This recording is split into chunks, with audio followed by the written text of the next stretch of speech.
नमस्कार, सीधी नजर लाइव में आप सभी दर्शकों का स्वागत है। अभी तक की तमाम छोटी बड़ी खबरों के साथ मैं हूं रूपा गुप्ता। कोडरमा के भूतपूर्व सांसद पृथ्वीलाल प्रसाद वर्मा की 50वीं जयंती बुधवार को गिरिडीह में समारोह पूर्वक मनाई गई। मौके पर पृथ्वीलाल प्रसाद वर्मा विचार मंच ने शहर के डीडीसी आवास के बाहर उनकी आदमकद प्रतिमा का अनावरण किया। साथ ही झंडा मैदान में जनसभा का भी आयोजन किया गया। जनसभा से पूर्व मंच की ओर से शहर में जुलूस निकाला गया, जिसमें काफी संख्या में कुशवाहा समाज के लोगों ने हिस्सा लिया। समारोह की शुरुआत डीडीसी आवास के बाहर लगे भूतपूर्व सांसद स्वर्गीय पृथ्वीलाल प्रसाद वर्मा की आदमकद प्रतिमा का अनावरण कर किया गया, जिसमें केंद्रीय मंत्री अन्नपूर्णा देवी, भाजपा विधायक दल के नेता बाबूलाल मरांडी, भाजपा के प्रदेश अध्यक्ष सह राज्यसभा सदस्य दीपक प्रकाश, सदर विधायक सुदीप कुमार सोनू, जमुआ विधायक केदार हाजरा, भूतपूर्व सांसद के बेटे प्रणव वर्मा, उनकी धर्मपत्नी चंपा देवी, पूर्व विधायक निर्भय शाहाबादी, जेएमएम नेता और पूर्व विधायक जयप्रकाश वर्मा, पूर्व विधायक लक्ष्मण स्वर्णकार, लक्ष्मण सिंह, कांग्रेस नेत्री मंजू कुमारी, जिला परिषद अध्यक्ष मुनिया देवी, डिप्टी मेयर प्रकाश सेठ और शशिभूषण मेहरा सहित कई लोग शामिल हुए।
हम आग्रह करेंगे और विशेष रूप से है प्रथम सत्र का कार्यक्रम संपन्न हुआ। हम दूसरे सत्र में हो जाती है, फिर भी अंतरात्मा की वो आवाज मंच के सामने को हुआ। इसके लिए हम विशेष रूप से प्रणव वर्मा जी को अपनी ओर से आभार उनको और शुभकामना देती हूँ कि बहुत दिनों से ये चर्चा चल रही थी, आज ये साकार रूप हुआ। क्योंकि लगातार 70 वर्षों से आदरणीय पृथ्वीलाल प्रसाद वर्मा जी का इस क्षेत्र के लोगों को सानिध्य प्राप्त हुआ। एक अधिवक्ता के रूप में, एक विधायक के रूप में और फिर सांसद के रूप में कई बार उनका सानिध्य प्राप्त हुआ है। और लगातार हम देखें तो गांव गरीब की चर्चा, शिक्षा की चर्चा, विकास की बात, हमेशा ये सोच उनकी रही कि हम कैसे कोडरमा को आगे बढ़ाएं, कोडरमा लोकसभा को आगे बढ़ाएं। और इसके तहत निरंतर संघर्ष भी किए और एक लोगों को जोड़कर आज जनसंघ जमाने की बात हम करते हैं। तो जब 2 सांसद हुआ करते थे, उस समय आदरणीय स्वर्गीय पृथ्वीलाल प्रसाद वर्मा जी एक सांसद के रूप में थे। आज एक को जमा करते हुए आज भारतीय जनता पार्टी देश के अंदर 303 सदस्यों वाली बड़ी पार्टी आज बनी है। तो निश्चित रूप से उनकी भी अहम भूमिका रही है। और हमेशा आज लोग श्रद्धा के साथ, क्योंकि इतने मृदुभाषी थे, उनके साथ भी हमें काम करने का अवसर मिला था। एक विधायक, जब हम विधायक के आदरणीय सांसद थे, उनके साथ कई कार्यक्रमों में जब साथ हम सभी रहते थे तो बहुत सारे विषयों पर चर्चा होती थी।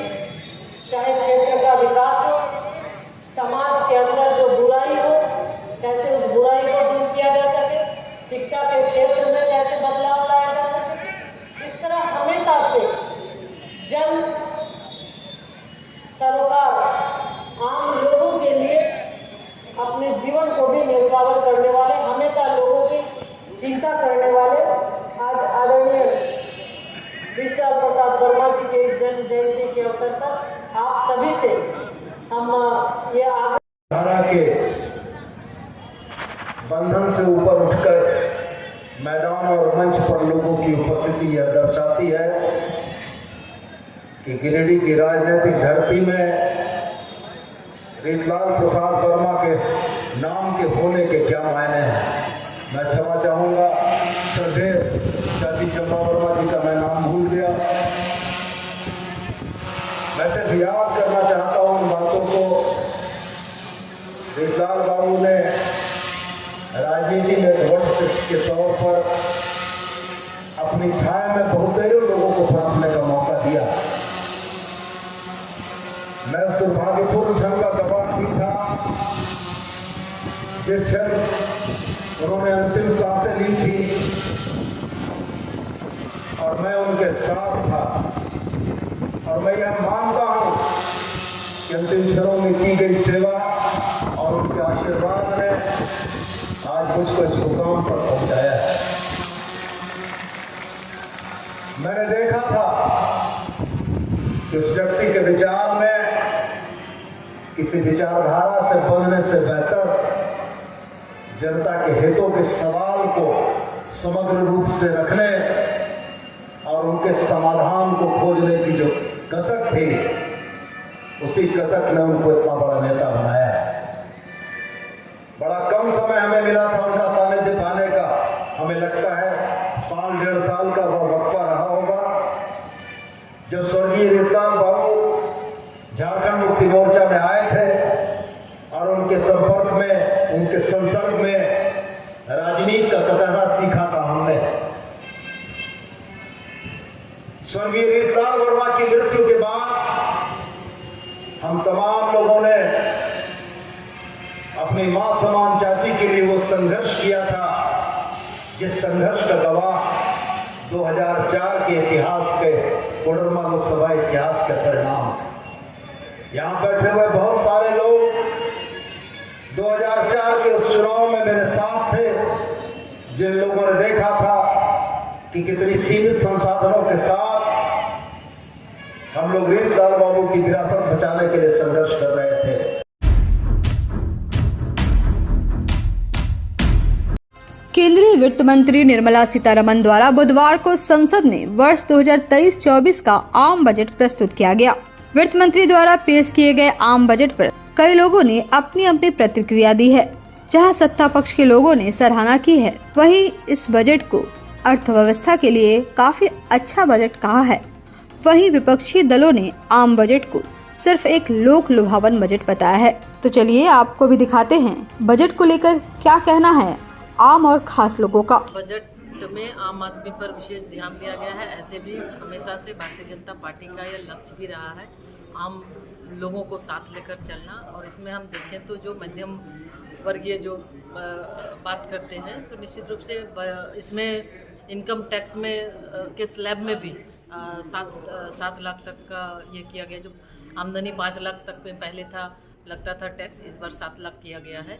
तो इससे बहुत बड़ी राहत जो नौकरी करने वाले उनके लिए बहुत बड़ी राहत इसमें मिलेगी। इसके साथ ही साथ हर क्षेत्र में, कृषि के क्षेत्र में हो, शिक्षा के क्षेत्र में हो या आधारभूत संरचना के क्षेत्र में हो, रेलवे, हाईवेज, हर एक क्षेत्र में बढ़ावा दिया गया है। और जब आधारभूत संरचना का विकास होगा तो निश्चित रूप से लोगों को रोजगार के साथ साथ देश की तरक्की, देश की उन्नति उसी से होगी। तो हर एक वर्ग को ध्यान में रखते हुए ये बहुत ही संतुलित और आम जन के लिए है। बिल्कुल बहुत ही अच्छा बजट है। गांव, गरीब, किसान, मजदूर सबको दिखाया, सबका ध्यान रखा गया और रोजगार सृजन करने वाला बजट संतुलित।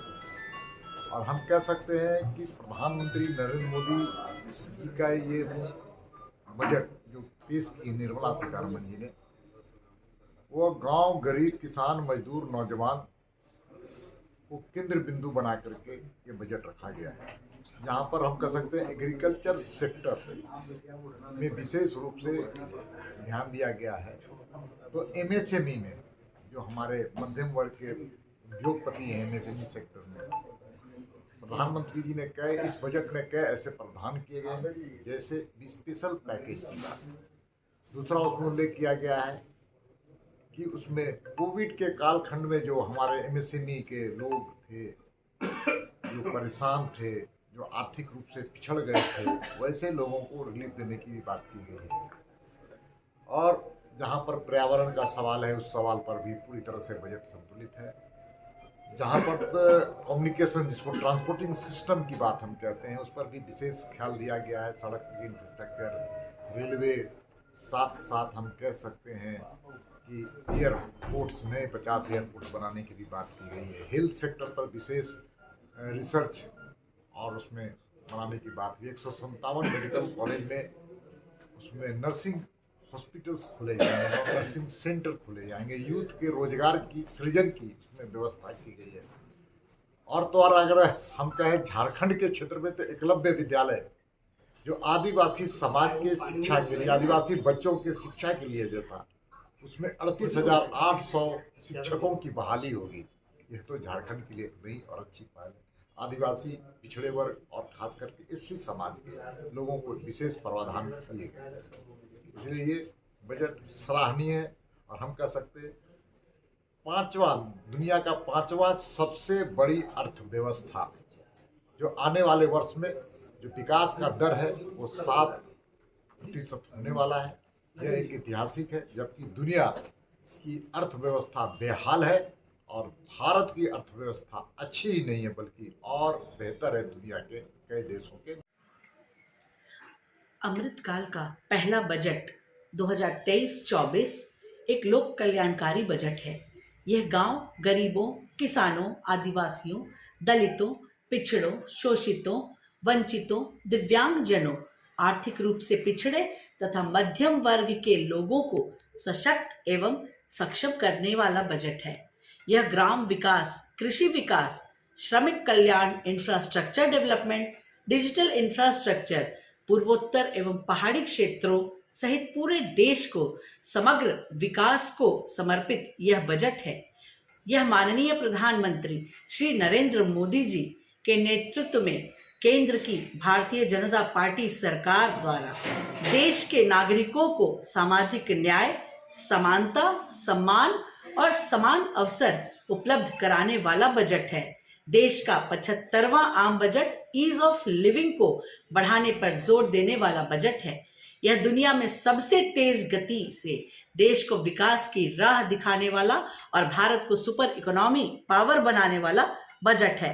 ऐसे सर्वस्पर्शी, सर्वसमावेशी एवं देश के जन जन और हर क्षेत्र के सर्वांगीण कल्याण के प्रति समर्पित आम बजट के लिए मैं प्रधानमंत्री माननीय नरेंद्र मोदी जी, वित्त मंत्री श्रीमती निर्मला सीतारमण जी एवं आपकी पूरी टीम को मैं शालिनी वैश्कियार पार्टी के करोड़ों कार्यकर्ताओं की ओर से बधाई देती हूं और उनका हार्दिक अभिनंदन करती हूं। यह बजट पूरी तरह चुनावी बजट है। देश का आय का बड़ा स्रोत एक मध्यम वर्ग है, उसको बेवकूफ़ बनाने का काम किया गया है।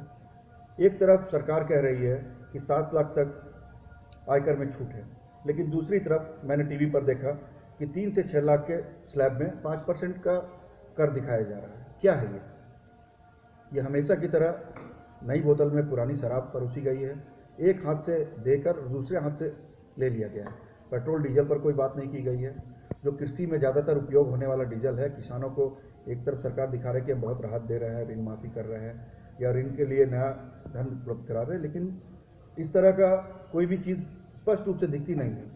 ये उसी तरह की बातें हैं जैसे सरकार ने अपने चुनावी घोषणा पत्र में 2 करोड़ नौकरियां देने की बात की थी और 2 लाख नौकरी भी प्रतिवर्ष नहीं दे पाई। बजट जो रहा है वो बहुत बेहतर नहीं कह सकते उसको, चाहे वो छात्र हों, चाहे नौजवान हों, बेरोजगार हों, महिला हो, किसान हो, हर एक तरफ जो आम एक तरह से हम कह सकते हैं कि जो गरीब हो या मध्यम वर्गीय परिवार के जो उस पर ध्यान नहीं रखा गया है और बस वही घिसा पिटा जो होता है उसी अनुसार से चल। वित्त मंत्री निर्मला सीतारमण जी के द्वारा पेश किया गया, लेकिन बजट में किसानों और नौजवानों के लिए कुछ खास नहीं है।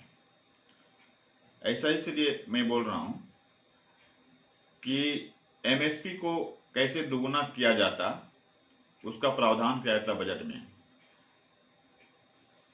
वित्तीय वर्ष 2023-24 में कितने नौजवानों को सरकार रोजगार दे रही है, नौकरियां दे रही है, इसका प्रावधान किया जाता।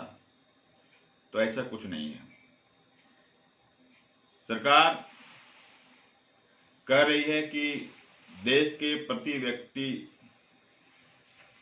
में प्रति व्यक्ति आय जो है दोगुना हो गया है, सालाना 1,97,000 रुपया हो गया है।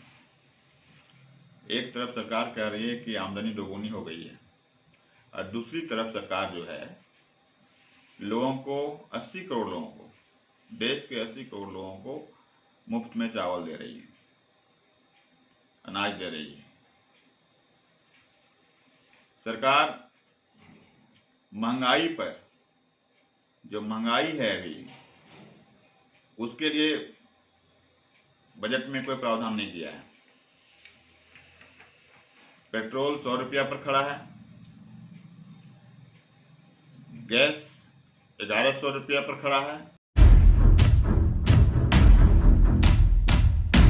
तीसरी प्रखंड मुख्यालय MRF शोरूम के पीछे रामनगर में निर्माणाधीन राम मंदिर को भव्य रूप देने के लिए तीसरी प्रखंड के गणमान्य लोगों के साथ एक बैठक मंदिर निर्माण स्थल पर आयोजित की गई। इसमें समाज सेवी सह भाजपा नेता मोहन बर्णवाल ने कहा कि राम मंदिर तीसरी, गांवा, देवरी और जमुआ प्रखंड के लोगों के लिए आस्था का केंद्र होगा। वहीं आसू नेता अशोक सिंह ने कहा कि तीसरी में भगवान राम का मंदिर निर्माण होना तीसरी वासियों के लिए सौभाग्य की बात है। मंदिर निर्माण के लिए तीसरी के लोगों में काफी उत्साह देखा जा रहा है। मंदिर निर्माण में यहाँ की जनता तन, मन और धन से भरपूर सहयोग करेगी। पंचायतों में एक टोली बनाकर भ्रमण किया जाएगा। मंदिर निर्माण के लिए भगवान श्री राम के भक्तों से सहयोग राशि एकत्रित की जाएगी। मौके पर समाज सेवी मुन्ना बर्णवाल, बिट्टू बर्णवाल, पत्रकार अमरदीप सिन्हा, रंजन बर्णवाल, अजय प्रजापति, चंदन भारती, बिट्टू बर्णवाल, सुखदेव सिंह सहित दर्जनों लोग शामिल थे।